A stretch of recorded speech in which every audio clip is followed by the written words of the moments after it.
જૂનાગઢથી ગૌચરની જમીનને ખાલી કરાવવાની માંગ સાથે વિરોધનો મામલો વિસાવદરમાં 20 માલધારીઓ સામે ફરિયાદ નોંધાઈ છે। ટીડીઓ અને મામલતદારે માલધારીઓ સામે ફરિયાદ નોંધાવી છે।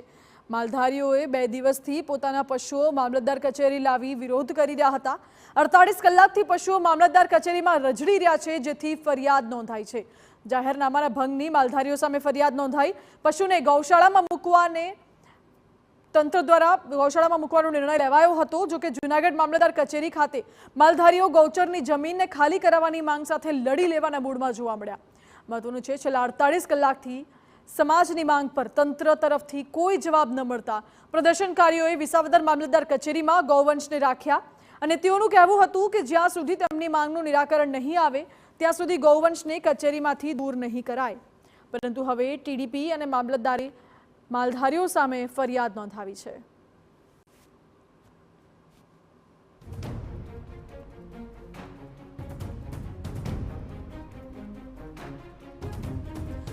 તો મામલતદારે માલધારીઓ સામે ફરિયાદ નોંધાવી છે। માલધારીઓની માંગ છે કે ગૌચરની જમીન ખાલી કરવામાં આવે અને એ વિરોધને લઈને માલધારીઓએ પોતાના તમામ ગૌવંશને મામલતદાર કચેરીની બહાર ખડકી દીધા છે।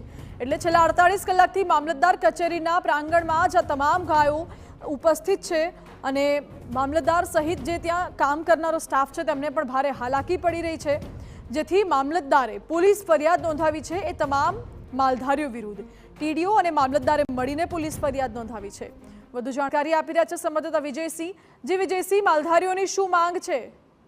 ચોક્કસથી જણાવી દઉં તો છેલ્લા ઘણા સમયથી માલધારીઓ કે જે વિસાવદર તાલુકામાં જે ગૌચર જમીન જે આવેલી છે, જે ગૌચર જમીન ખાલી કરાવવાના મુદ્દે લાંબા સમયથી મામલતદાર અને ટીડીઓને રજૂઆત કરી રહ્યા છે।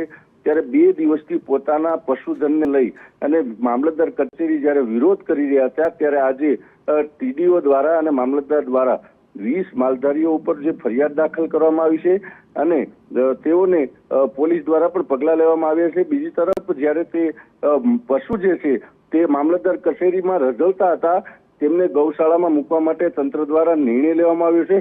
બીજી તરફ વાત કરવામાં આવે તો જે જમીન છે તે મોટા માથાઓએ કબજા કરી બેઠા છે।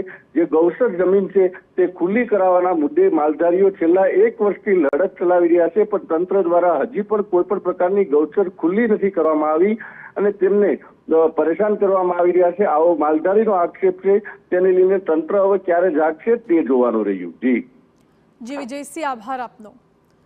માલધારીઓ ઘણા સમયથી વિરોધ નોંધાવી રહ્યા છે, પરંતુ છેલ્લા 48 કલાકથી તો માલધારીઓ રોષે ભરાયા અને ગૌચરની જમીન ખાલી કરવાની માંગ સાથે માલધારીઓએ પોતાના ગૌવંશને મામલતદાર કચેરીમાં જ મૂકી દીધા।